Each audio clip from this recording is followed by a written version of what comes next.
my money, my body, now your own. It's over, yo, badass. Idan matan da ɗakin ka ta wuce ka duk ka da makan ka ta ci hankalinka komai na Allah ne kawai ka ba shi ku matsalar gorayen nan ba ku san darajar iyali ba.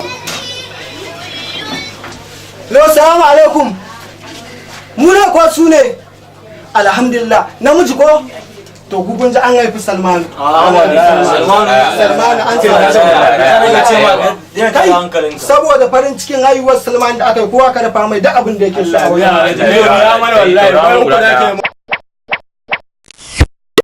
Salamu alaikum. Inna lillahi wa inna ilaihi raji'un. Ya koma. Me? Kai kowa ya da kuɗin. Ƙarya ne. Ka dore ka ce